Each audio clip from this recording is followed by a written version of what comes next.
I couldn't wait any longer.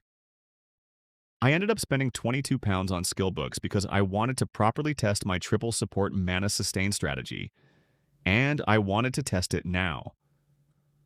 The whole concept depends on three supports: keeping the team alive, maintaining the buff and debuff cycles, generating mana, and accelerating the team's time to Titan. But there is one critical condition for this strategy to work. The sustain cycle has to close. My healer needs to restore the damage my team takes before the enemy can convert that damage into a kill. If the healing cycle can consistently compensate for the incoming damage before one of my invokers goes down, the loop closes, and the sustain team can start doing exactly what it was designed to do. That's why I needed Flurik's key skills fully upgraded. At first I thought I was simply using Flurik because I didn't have a better healer on my account, but after looking more closely at the alternatives, I'm not so sure anymore.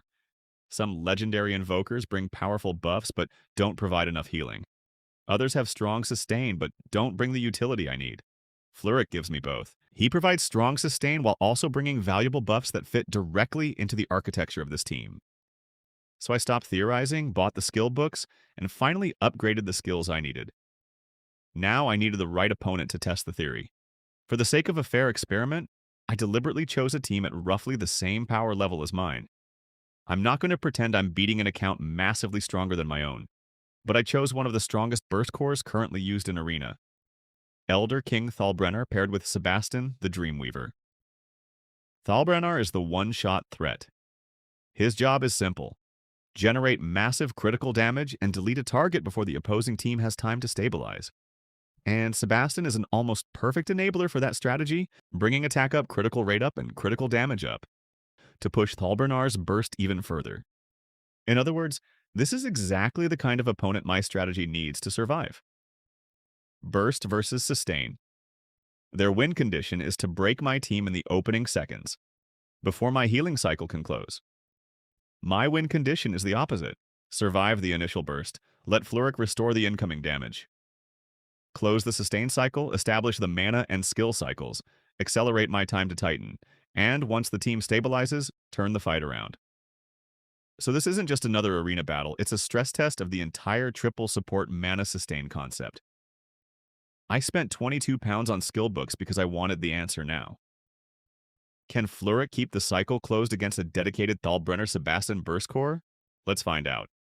However, I don't want to give the wrong impression. Flurik isn't one of the game's top healers.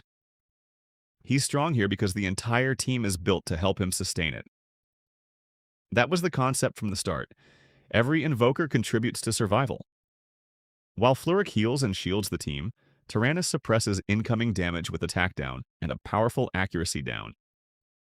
Gralmund adds another attack down during the fight, as well as critical rate down, so Flurik isn't healing through the enemy's full damage output.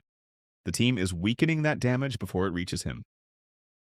That's the real architecture of this build. Tyrannus and Gralmund reduce the enemy's ability to deal damage, while Flurik repairs what still gets through. The sustain isn't Flurik. The sustain is the whole team working as one system. So I'm happy with the result, and I've decided to keep Flurik in my core team.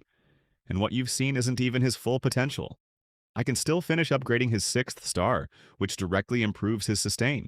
His healing scales with attack, while his shield scales with his maximum health. More attack means stronger healing. More maximum health means a stronger shield. So Flurik still has plenty of room to grow. For a non-legendary invoker, I'm more than satisfied. The remaining weakness is the frontline. Akrila can still go down before the sustain cycle stabilizes, but she isn't fully developed either. If I can strengthen Akrila and, more importantly, reduce my time to Titan, the first Titan may arrive early enough to stabilize the frontline. If I can close that gap, I'd like to keep Akrila there permanently. The system already works.